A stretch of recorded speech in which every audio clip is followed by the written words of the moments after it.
और आज का दिन थोड़ा सा मार्केट के लिए बेहतर रहा है। लगातार उन 6 दिनों की बिकवाली से कुछ ब्रेक मिला। 19,060-65 तक का है हमने छुआ था और वहां से अगर आप कंपेयर करें तो उसी रेंज में और एक पॉजिटिव क्लोज देखने को मिला है।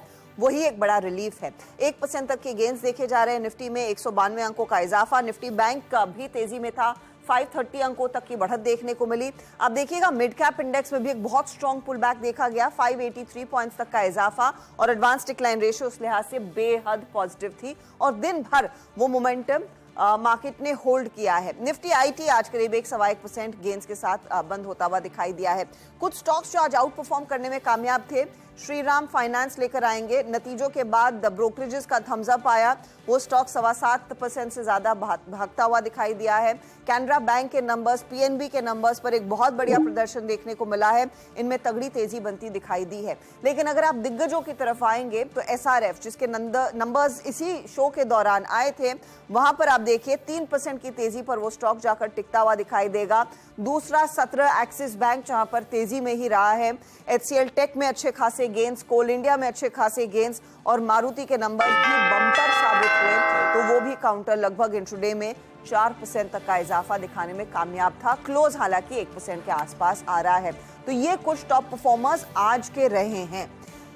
हीट मैप आपके लिए लेकर आएंगे और साथ ही साथ आपको फिर दिखाएंगे कि सिचुएशन फिर ओवर द वीक किन स्टॉक्स की कैसी रही है, क्योंकि पूरा हफ्ता वैसे बिगड़ा हुआ था।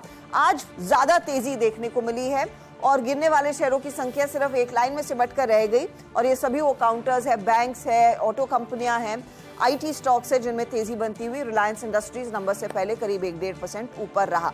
तो 200 पॉइंट की बढ़त पर आपको निफ्टी 50 टिकता हुआ दिखाई दे रहा है। वीकली हाल इस मार्केट का आपकी स्क्रीन पर भी लेकर आते हैं और ओवर द वीक कुछ ऐसे स्टॉक्स हैं जहां पर हमने देखा एक अच्छा खासा झटका लगा है, वो भी आपकी स्क्रीन पर आएंगे। अच्छा, तेजी वाले काउंटर्स देखिए। एक्सिस, एचसीएल टेक और कोल इंडिया ये गेनर्स थे, लेकिन एक्सिस ही है जो करीब 1% से ऊपर। बाकी सब स्टॉक्स में 0.5%-1% तक के ही गेंस देखने को मिले हैं। लूजर्स लेकर आइए, क्योंकि ये हफ्ता ज्यादा पेनफुल साबित हुआ है। तो यूपीएल 7.5% गवा चुका था। अदानी एंटरप्राइजेज लगभग 5.5% के नुकसान पर। JSW steel, Titan, Asian paints, Grasim, ये टॉप लूजर्स हैं इस पूरे हफ्ते के। यहीं पर सबसे ज्यादा प्रेशर बनता हुआ दिखाई दिया और इस हफ्ते का पेन तो मिड कैप्स में था। वो भी काउंटर्स आपकी स्क्रीन पर लेकर आएंगे। गुजरात पीपावाव, रिलायंस पावर, वैसे उसे देखना नहीं चाहिए। टीवी 18 ब्रॉडकास्ट जैसे काउंटर्स में हमने देखा है सेल साइड की पोजीशंस अच्छी खासी बनती हुई दिखाई दी है। तो ये कुछ स्टॉक्स है जहां पर हमने देखा सबसे ज्यादा वीकनेस रही है। लेकिन फ्राइडे एक रिलीफ लेकर आया थैंकफुली।